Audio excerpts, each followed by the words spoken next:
প্রিয় দেশবাসী, আজ বাংলাদেশ একটি গভীর সংকটময় মুহূর্তের মধ্য দিয়ে যাচ্ছে। এখন পর্যন্ত আমাদের প্রাপ্ত খবর অনুযায়ী আওয়ামী লীগ, ছাত্রলীগ, যুবলীগের সন্ত্রাসীরা গুলি করে কুপিয়ে প্রায় 30-এর অধিক শিক্ষার ছাত্র জনতাকে হত্যা করেছে এবং দিন শেষ হতে হতে এই সংখ্যাটা কোথায় গিয়ে দাঁড়ায় আমরা জানি না। এরই প্রেক্ষিতে আমরা একটি সিদ্ধান্ত নিয়েছি। আমাদের একটি জরুরি সিদ্ধান্ত মোতাবেক আমাদের যে 6 তারিখের যে লং মার্চ টু ঢাকা কর্মসূচি ছিল সেটাকে আমরা একদিন এগিয়ে নিয়ে এসেছি। অর্থাৎ আগামীকাল 5ই অগস্ট সারা দেশের মুক্তিকামী জনতাকে ঢাকার উদ্দেশ্যে রওনা হওয়ার জন্য আমরা আহ্বান জানাচ্ছি। যারা পারবেন, যাদের পক্ষে সম্ভব হবে, আজ রাতেই আপনারা ঢাকার উদ্দেশ্যে রওনা হয়ে যান। আমরা আগামীকাল সারা দেশের মুক্তিকামী জনতাকে ঢাকায় আসার আহ্বান জানাচ্ছি। বিশেষ করে ঢাকার আশেপাশের যে জেলাগুলো আছে, আপনারা দায়িত্ব নিয়ে মসজিদের মাইকে ঘোষণা দিয়ে যাদেরকে পাবেন সবাইকে নিয়ে ঢাকার উদ্দেশ্যে রওনা হন। এই লড়াই আমাদের জন্য একটি চূড়ান্ত লড়াই। আমরা চূড়ান্ত ঘোষণার জন্য প্রস্তুত। আমরা গণভবনের দিকে যাত্রার জন্য প্রস্তুত এবং সেই উদ্দেশ্যেই আপনারা সবাই ঢাকা আসুন। আমরা আপনাদের সবাইকে নিয়ে আমাদের চূড়ান্ত দাবি আদায়ে এগিয়ে যাব। আমি জানি না সমন্বয়করা আজকে রাতে বেঁচে থাকতে পারবে কিনা, কিন্তু আপনাদের উপর আমরা এই দায়িত্ব দিচ্ছি।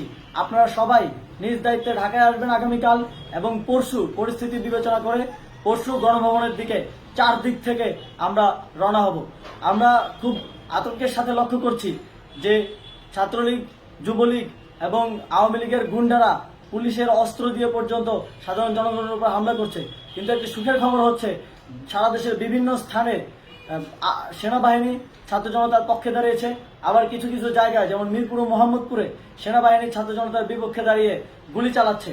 আমরা সেনাবাহিনীর প্রতি আহ্বান জানাতে চাই, আপনারা এদেশের নাগরিক এবং আপনারা এদেশের নিরাপত্তার দায়িত্বে আছেন, এদেশের জনগণের যানবাহনের নিরাপত্তার দায়িত্বে আছেন।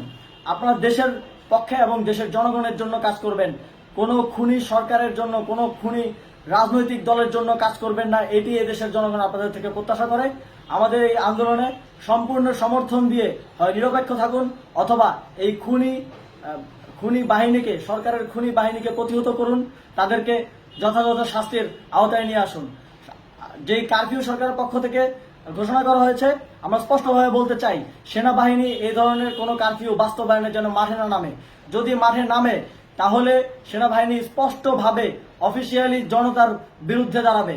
আমরা চাই না সরকারের এই ষড়যন্ত্রে সেনাবাহিনী পা দিক। সেনাবাহিনীকে জনতার বিরুদ্ধে দাঁড়ানোর যে ষড়যন্ত্র সরকার রচনা করছে সেটিতে সেনাবাহিনী পা দিবে না, এই বিশ্বাস আমরা রাখতে চাই। আওয়ামী লীগ আজ সারা দেশে তাদের খুনি বাহিনীকে নামিয়ে দিয়েও ছাত্র জনতার প্রতিরোধের মুখে টিকতে পারেনি। রাজপথের পরাজিত শক্তি হিসেবে তারা সেনাবাহিনী সহ অন্যান্য বাহিনীকে আমাদের বিরুদ্ধে কাজে লাগানোর চেষ্টা করছে।